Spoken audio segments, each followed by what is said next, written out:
In this time of uncertainty, where fascists are seizing power and climate chaos supercharges disasters, killing thousands and displacing millions, where a whole world is content watching settler colonial genocide unfold, it can feel hard to see any light at the end of the tunnel. It feels like the future is grim. But all is not lost. The future can be beautiful and bright. A future where our needs are met, our communities and our environments thrive, and we all feel fulfilled in our daily life.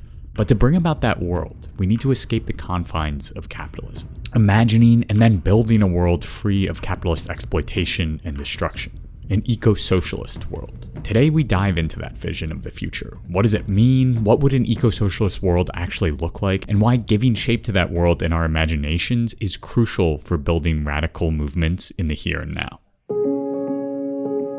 It feels like hope is a dwindling flame in the dark, that change is impossible, but we can and must rid ourselves of that notion. We need to light a spark under that dwindling flame and imagine a better world for ourselves and our communities. We can't just surrender to the exploitation and destruction of capitalism. Indeed, as educator Ashley C. Ford writes, the goal of oppressors is to limit your imagination about what is possible without them, so you might never imagine more for yourself and the world you live in. As I covered extensively in this video, hope must not be just a feeling. It's a revolutionary act. It's a tool that gives us a North Star, a heading from which we might chart a course to a more liberatory and just world outside the depravities of capitalism. Because to transform and topple our current system of fossil capitalism, to build movements, we need as much world building as we do critique. We need to envision what a zero-carbon liberatory world might look like so that we have something to fight for, not just against. As environmental historian and author of Half-Earth Socialism, Troy Vitesse argues in a conversation I had with him a while back, that having this utopia, this end goal, is very useful because that actually glues together your coalition. That actually binds you together.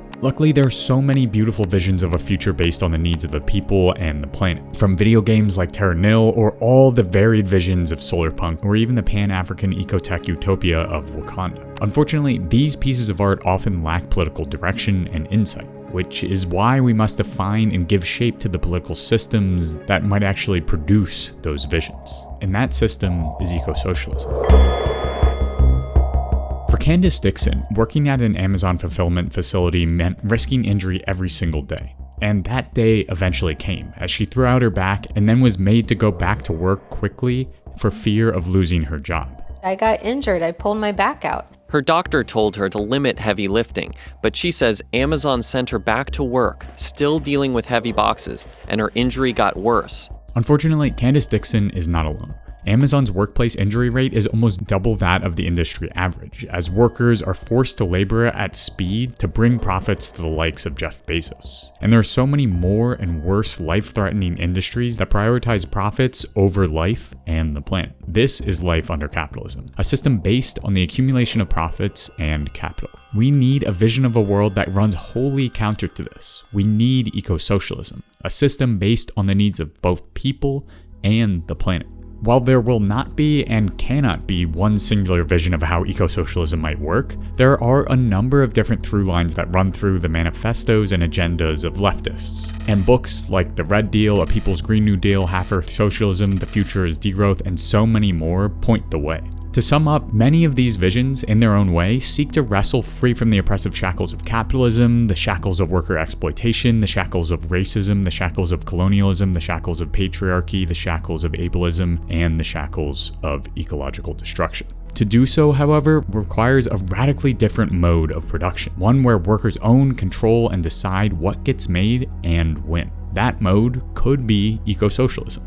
An economic and political system that calls for a worker and peasant-led revolution that rips ownership of production away from the elite and puts decision-making power into the hands of the masses. Unlike capitalism, which prioritizes decisions based on the endless creation of products to sell for more profit, eco-socialism advocates for an economy that makes decisions based on the well-being of all people and the planet. Because one of the foundational tenets of eco-socialism must be that the fruits of everyone's labor aren't funneled into the coffers of a single capitalist, but instead distributed according to people's needs. In the famous words of Karl Marx, from each according to their ability, to each according to their needs. But what would that actually entail? What kind of world could foster a good life for all and a harmonious connection with the natural world? To start, Any eco-socialist project would need to build out a robust system of free, universal, basic services. An eco-socialist world must supply what capitalist systems are loath to provide for fear of workers no longer needing to deflate their wages just to live.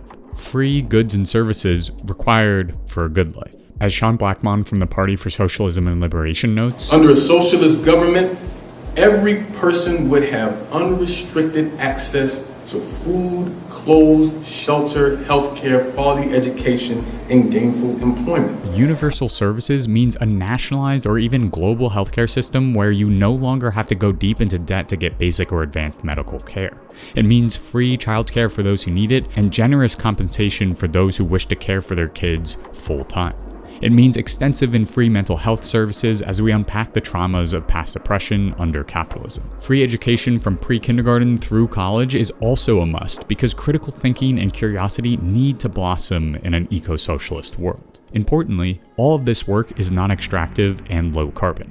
These are inherently green services. But universal services don't just stop at care. Imagine zero carbon housing that is free or low cost, no longer tied to speculative markets and crushing rent spikes. Low carbon retrofitted homes and apartment buildings would be affixed with solar and battery storage, and co-housing and co-op living across all ages would be the norm. No longer does the very house we live in distance us from the people we love or destroy the planet. Of course, for those who are uninterested in community living, there would be sustainable single-family homes available too, but they would be a far cry from the McMansions of suburbia that are so popular now. Housing, especially in the United States, would need to degrow an individual side but expand in capacity so that we can assure that no one is living on the streets and everyone is comfortable. People would no longer own multiple homes, and instead, access to vacation homes and resorts would be shared and could be tied to work hours and community contributions. Put enough time in at the solar plant or the farm and get 3 weeks at the cabin on Lake Michigan. Because all commons, from parks to natural wonders to golf courses, must be decommodified and accessible to all. An eco-socialist society must foster conditions so that places where people can congregate outside of the home flourish and are free. Whether it's neighborhood canteens, free theaters, museums, parks, cafes, or library, living the good life means access to activities within your community. And to get between all those places, this world needs electrified, accessible, and free public transit. Not just intercity trams, buses, and trains accessible to all with disabilities, but also bike sharing programs with e-bike options and extensive walking paths as well. And for those who have specific accessibility needs, electric taxis could bring people from door to door if needed. Zooming out past the urban landscape, Max Eil envisions a web of cities and greenbelts in his book, A People's Green New Deal, wherein he writes, "Greenbelts surround all cities as popular planning converts sprawling suburbs into farmed swards. High-speed rails link bigger cities to smaller ones to capillary lines leading to outlying hamlets." And alongside housing, transit, and care, an eco-socialist economy must transform food systems. Regeneratively grown, tasty, and nutritious food should be available to all. No longer relying on industrial agriculture that guzzles fossil fuels and destroys the soil, food should be distributed via free canteens or local groceries, not locked behind ever-increasing price tags. But all of these free universal services are just the start. To build a better world for all people and the planet, we must dramatically transform not only the way we work, but also why we do it. Under capitalism, we work jobs we're uninterested in for meager wages. Indeed, at the core of the capitalist model is worker exploitation. Very simplistically, this means that during an 8-hour workday, for example, if a laborer is paid $80, a small chunk of a worker's time is actually spent making $80 worth of products. The rest is unpaid or surplus labor. That is where the capitalist makes their profit. The longer capitalists can stretch that time of unpaid work, and the more efficient they can make their workers, the more profits roll into their wallets. And the workers are forced into this exploitative situation because if you don't work, you can quickly lose access to a roof over your head and food on the table. This must change. There must be guaranteed green and care jobs for all who want them, and those jobs must pay a generous wage to live with dignity, not just to survive. Or perhaps in the future, jobs won't need to pay a wage at all because all needs are already provided for. The The work week would shrink to 4 days, encouraging everyone to foster recreational and communal hobbies, and in the process recognizing the importance of rest, family, and community life. Crucially, the factories, restaurants, and businesses are not owned and operated by elites or capitalists, but instead by workers themselves. They collectively decide how the workday happens in order to create what is needed for the people. Because ultimately, an eco-socialist world will focus on creating products and services we actually need rather than commodities to sell for a profit. And this means no more bullshit jobs, as anthropologist David Graeber puts it, where all you do is create emails to middle management. But it also means an eco-socialist world must create a culture without consumerism. One that bans advertising and fosters a creative commons. One that enshrines the right to repair and rejects throwaway culture. When we build an economy that centers around use rather than profits, the need for marketing to drum up false needs, as I talk about in this video, and the prevalence of planned obsolescence drops dramatically. Imagine a world without incessant ads telling you to buy more at every moment. A world where the creative-minded among us don't need to flock towards marketing agencies to create art for products, but instead are supported enough to explore and make beautiful art. In short, people's creative energy could be poured into making art, movies, and music for all. Art that doesn't need to be behind a paywall or stuck in a museum or behind a movie ticket. Because under eco-socialism, culture becomes a shared public good. And in turn, this new culture informs not only our economies, but also how we relate to each other and the world. All of these services will require a fair amount of energy, but compared to our capitalist system, significantly less power will be needed as energy-intensive commodity production of useless items is scaled down and production is oriented towards real needs and ecological sustainability, aiming to provide a good life for all. And as we shrink the energy demand hole we've dug ourselves into for the last 50 years, we must simultaneously scale up renewable energy at a massive scale while phasing out fossil fuels completely. This means renewable energy supergrids that balance out regional variability when the sun isn't shining and the wind isn't blowing. It means smaller community-owned solar and wind microgrids, and it means a mass expansion of battery and storage capabilities with technologies like pumped hydro. Ultimately, all of this agenda must be couched in anti-racist, anti-patriarchal, anti-imperialist, and anti-oppressive agendas. As co-author of The Red Deal, Melanie Yazzie notes, "You need to divest from the institutions that cause the greatest harm on behalf of the state, right? Prisons, police, the military. And divesting from those institutions, we must reinvest in the common dignity of all, which means healing our bodies and healing our earth." So building an eco-socialist future necessitates degrowing and eventually abolishing violent industries like the police and prison system and the military. Weapons of state violence that have long terrorized people of color for centuries, especially in the United States. Fiscally speaking, global military budgets eclipse funding for climate action, healthcare, and education, and are used to carry out settler colonial genocides like the ongoing one in Palestine. One of the monumental tasks of eco-socialism must be to divert our economy away from one of violence and oppression and towards one of care. Instead of punishment and the stick, we must focus on the carrot. Encouraging care by helping zero-carbon communities, social programs, and restorative justice initiatives thrive. But of course, it's not enough to just end police and imperial violence and claim that eco-socialism has rooted out white supremacy and imperialist infections. This will be a long struggle. But as Sean Blackmon suggests, it might start with reparations being paid to Black Americans for the centuries of unpaid labor and super exploitation under enslavement, Jim Crow, mass incarceration, and other forms of institutionalized disenfranchisement. All government treaties with Native Americans would be honored, and restitution would be made for the land and resources stolen by the deposed capitalist class. In short, an eco-socialist world must have at its core policies of reparations, repayment of climate debt, demilitarization, indigenous sovereignty, and land back as a means to start repairing the centuries of racial and colonial capitalist harm. Fundamentally, a market system cannot do any of these tasks. If profit is the driver of invention or production, we will inevitably slide right back to where we are.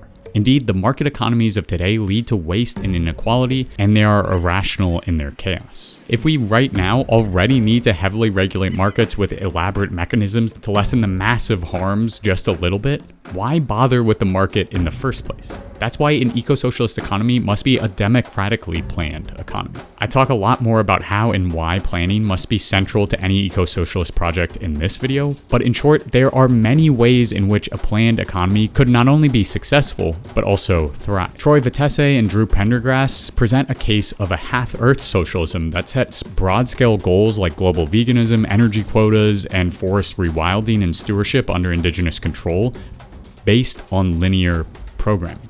We can imagine feasible ways to use simple algorithms to plan plausible ways of organizing society, and then debate about what those plans look like on various levels. That's Drew Pendergrass, co-author of Half-Earth Socialism. He goes on to add, so we kind of imagine a little federalism where we set broad, coarse goals at a large level, and then figure out in detail what that looks like as you go towards the more local level. In the context of climate change, socialist planning is crucial because, as Vitesse argues, then you begin to think, okay, like how much energy can we use as a society, or where are we getting our energy from? How much land are we using with animal agriculture? How much of that land could be rewilded? You begin to see these things in their totality, which is difficult to do or impossible to do under capitalism. In very simplistic but more concrete terms, a linear programming eco-socialist planning model requires us to plug in a number of desired parameters, like we want to cut emissions by 7.6% every year, rewild 25% more land, and redistribute wealth for a good life for all by 2030. And then according to those parameters, the program might spit out a variety of plans, ranging from more lenient energy quotas but faster uptake of vegetarian or vegan production and consumption,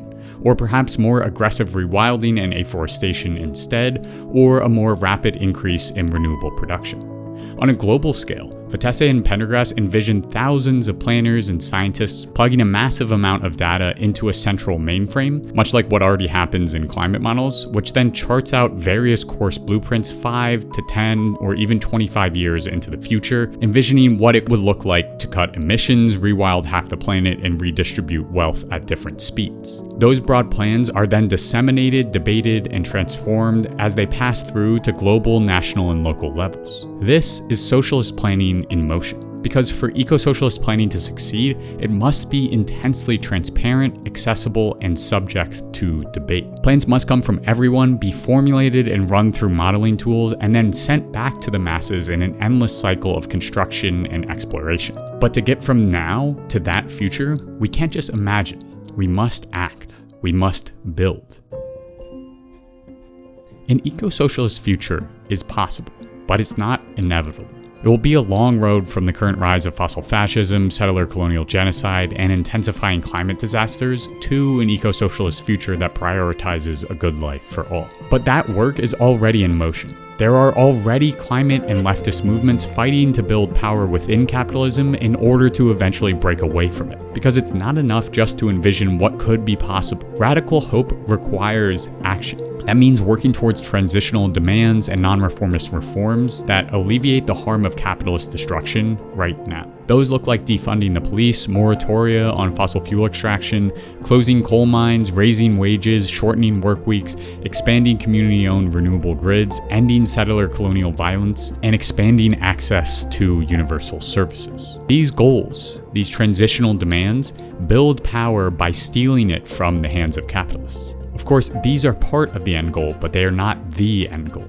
They are just steps on the path towards a future of liberation, where all people can live a good life on a thriving planet. But it will take all of us, with whatever capacity we have, to make that happen. And that starts with you joining a group doing the work in your area, while always imagining and dreaming of what a world outside of capitalism could be. But sadly, we live in a capitalist system that increasingly preys upon your personal information for profit. Indeed, data breaches are happening at increasingly larger scales. Right now, your personal data, where you live, your phone number, your personal email, even your social security number, is probably being bought and sold by hundreds of shady data brokers. Everything from spam calls to scams, all the way to identity theft of you and your loved ones, all start with these websites. Which is why I signed up for Incogni about a year ago, way before they approached me to sponsor this video. It has been an absolute game changer for securing my personal data and getting at least some peace of mind on the internet ever since. The way Incogni works is quite simple.